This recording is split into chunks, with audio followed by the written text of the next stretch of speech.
राधे कृष्णा मेरे भाई बहन सभी का स्वागत है मेरे चैनल पर। आप लोग कैसे हैं? आशा करें कि अच्छे होंगे और पढ़ रहे होंगे। और मैं हूं उत्तर प्रदेश से। तो उत्तर प्रदेश में जितनी भी वैकेंसी अभी आई है, LT ग्रेड, GIC और असिस्टेंट प्रोफेसर, तीनों में लिखित परीक्षा होगी। तो बहुविकल्पीय प्रश्नों के लिए हम लोग बहुत दिन से तैयारी करें। लिखित परीक्षा की तैयारी करने से क्या होगा, अभी बहुविकल्प हम लोग सोचेंगे पहले प्री तो दे लें, तो प्री के लिए तो बहुत दिन से पढ़ रहे हैं। अभी क्या है, लिखित पढ़ेंगे, जब मेंस पढ़ेंगे तो प्री अपने आप तैयार हो जाएगा। तो इसी कड़ी में आज पढ़ते हैं हम नागमती का विरह वर्णन। बहुत प्रश्न में यहाँ से पूछा जाता है। आचार्य रामचंद्र शुक्ल द्वारा संपादित जायसी ग्रंथावली से। तो आइए पढ़ते हैं। तो नागमती का विरह वर्णन हिंदी साहित्य की अनुपम निधि है। और एक बात और कहना चाहेंगे, अगर आप देख रहे हैं तो ज़रूर वीडियो को पूरा देखें और लाइक या कमेंट का ज़रूर कर दिया करें। इससे थोड़ा सा उत्साह मिलता है कि हाँ लोग देख रहे हैं कमेंट करने से। तो नागमती का विरह वर्णन हिंदी साहित्य की अनुपम निधि है। इसी में जैसी के विरह कुल हृदय की गहन अनुभूतियों के दर्शन होते हैं। नागमती के विरह का प्रारंभ रतन सेन के प्रवास से प्रारंभ हो जाता है। पत्नी नागमती के व्यवहार, सौंदर्य, पतिव्रत सेवा एवं अर्चना को ठुकरा कर जब रत्नसेन किसी अज्ञात सुंदरी के लिए उन्मत्त होकर गृह त्याग कर चल देता है तो नागमती को धक्का लगता है। उसका अंतस हाहाकार कर उठता है। हृदय की धड़कनें बढ़ जाती हैं। उसका स्वाभिमान और नारीत्व कचोट उठता है। किंतु उसके मुख से ऐसे शब्द नहीं निकलते जो सतीत्व धर्म के विपरीत हो या उसके नारी धर्म के विपरीत हो। उसकी उक्तियों से न तो कहीं नारीत्व खंडित होता है और न उसका सतीत्व ही।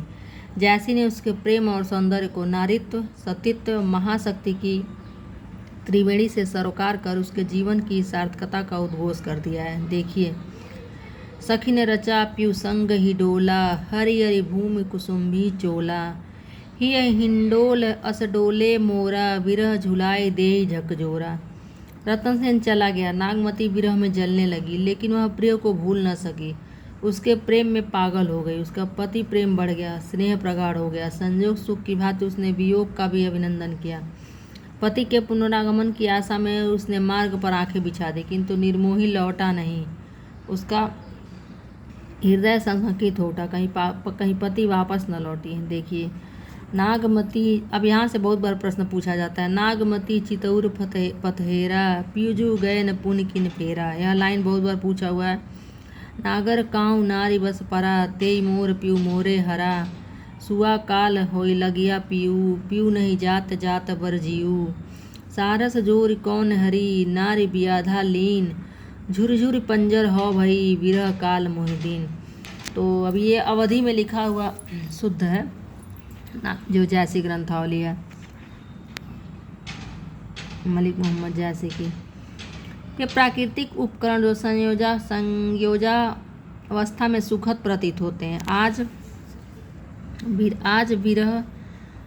विरहावस्था में ताप को द्विगुणित कर रहे हैं। उससे भौतिक पदार्थ भी नीरस प्रतीत होते हैं। पति वियोग में उसके प्राण ही पयान करना चाहते हैं। वह एक बार प्रियतम का हाल जानने के लिए लालायित है। पिय वियोग अस बाउर जीव, यह लाइन भी बहुत बार पूछा जाता है।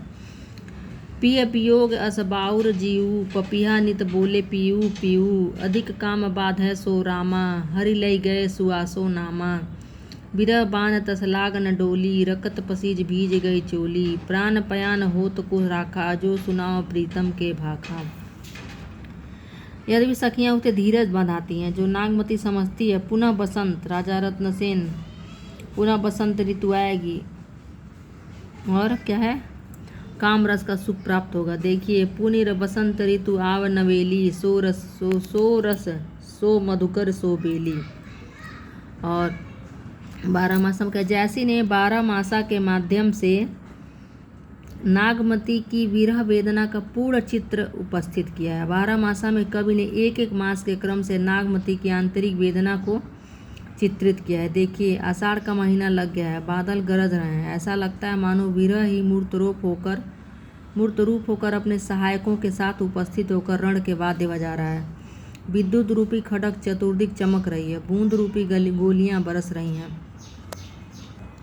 चढ़ा आषाढ़ गगन घन बाजा, साजा विरह बूंद दल बाजा, खड़ग बीज चमके चहुओरा, बूंद बान बरसाई घनघोरा। जब मेघों की लालिमा और बढ़ गई, विरह की तीव्रता से व्याकुल होकर वह पुकार उठती है। जब मेघों की कालिमा और बढ़ गई और विरह की तीव्रता से व्याकुल होकर वह पुकार उठती है। ओ नई घटा आई चौफेरी, कंत उबार मदन हो घेरी। तो क्या है कि ये कई बार पूछा गया है कि यह किससे लिया गया, विरह वर्णन से कि श्रृंगार वर्णन से। तो इस तरह का ध्यान रखते हुए इस तरह के प्रश्नों को जरूर याद रखें। मदन की मार से व्याकुल होकर वह एक निष्कर्ष निकालती है। उसका वर्णन जैसी ने बड़े ही स्वाभाविक ढंग से किया है। जिन घर कंता ते सुखी, तीन गारो तीन गर्व, कंत पियारा बाहिरे हम सुख भूला सर्व। श्रावण मास में चतुर्दिक जल ही जल व्याप्त है, न मार्ग का पता लगता है न थल का ही। जहाँ तक दृष्टि जाती है जल ही जल दिखलाई पड़ता है। उसके पंख भी नहीं कि वह उड़कर अपने प्रियतम से भेंट कर सके। पर्वत समुद्र अगम बीच, बन बेहड़ घन ढंक, किम कर भेंट कंत तोहि, ना मोहि पाँव न पंख। भादो लगते ही उसकी व्यथा और बढ़ जाती है, क्योंकि भादों की रातें और काली हो जाती हैं। सैया नागिन की भांत फुफकार कर उसे काटने को दौड़ती है। पलंग की एक पाटी से चिपकी पड़ी नागमती के प्राणों को विरह रूपी काल ग्रसने के लिए लालायित है। भय से शरीर कांप रहा है, नेत्रों से अविरल अश्रुधारा बह रही है। अरे भादों में ही वह सूख गई है। उसकी एक ही आस है, एक ही तमन्ना है, एक ही रटन है कि अब तो आ जाओ, मुझ सूखती हूँ को पानी दे जाओ। बरसे मघा झंकोरी झंकोरी झंकोरी, मोर दुई नैन चूहस जसोरी। धन सुखी भर भादो माहा, अबहु आय न सींचहि नाहा। कुआर मास में क्या करते हैं, कुआर मास में जमीन पर फैला जल घट गया, मार्ग खुल गए हैं। नागमती पति के आगमन की आकांक्षा करती है। विरह रूपी हाथी उसके शरीर को ही खा रहा है। विरह हस्ति तन सालय, खाई करे तन चूर। बेग आई पीबा जहूँ, गाजहूँ होय सदूर। कार्तिक मास में शरद ऋतु के आगमन के साथ ही उसकी विरह व्यथा बढ़ गई है। वियोग में चंद की चंद्रिका भी उसके ताप को द्विगुणित कर रही है। दीप मालिका के उत्सव की सभी जगह तैयारियां हो रही हैं, लेकिन नागमती बाट देख रही है प्रिय आगमन की। उसकी एक ही पुकार है, पति वापस आए। चहु खंड लांगे अंधियारा, जौ घर नाहिन कंत पियारा। अबहु निठुर आवहि बारा, परब देवारी होई संसारा। सखी मानई त्योहार सब, गाय देवारी खेल। हों का खेली कंत बिनु, रही छार सिरमेल। अब अगहन मास आ गया। तो अगहन मास में नागमती दीपवर्तिका की भांति जल रही है। उसका कहना है, पति जब से चला गया पुनः लौट कर नहीं आया है। यदि आ जाए तो मेरी काया रूप रंग से युक्त हो जाएगी। अभी तो वह विराग्नि मुझे ब्रज की भांति मंद मंद सुलगा रही है, जिससे मेरा कष्ट अपनी चरम सीमा पर पहुंच रहा है। पति को शायद है मालूम नहीं, इससे मेरा जीवन और यौवन दोनों ही समाप्त हो रहे हैं। सियर अगिन विहीन ही अजारा, सुलग सुलग दगदे भय छारा। यह दुख दगध न जाने कंतु, जीवन जन्म करे भस्मंतु। विरह वेदना के वेग को सहने में असमर्थ होकर वह संदेश भेजती है। अपने प्रियतम को संदेश ले जाने वाले हैं भ्रम और काक। संदेश भेजते हुए कहती है, यह भी बहुत बार यह लाइनें पूछी हुई हैं। तो प्रिय सौ कहूँ संदेश अड़ा, हो सकता हो कभी पूछ ले कि जो ये लाइनें हैं वह किस मास की है, तो ध्यान रखिए। प्रिय सौ कहीं संदेश अड़ा, हे भंवरा हे काग। सो धन विरहे जर मुई, तेहिक धुआं हम लाग। कितनी कसक, कितनी वेदना और शालीनता है उसके संदेश में। पौष मास में जब जाड़ा बंद बढ़ जाता है, उसकी स्थिति और विषम हो जाती है। उसकी इस स्थिति का वर्णन करते हुए जायसी लिखते हैं, रकत ढरा आंसू गरा, हाड़ भय सब संख।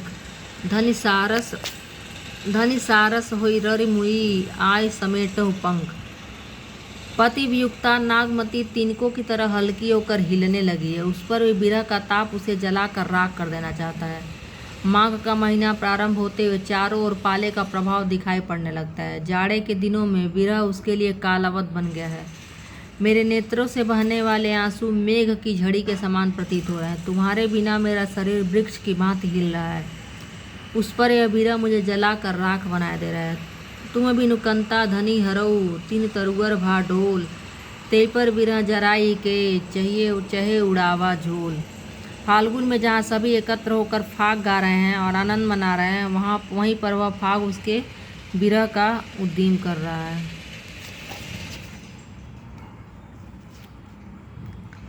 फाग करई सब फाग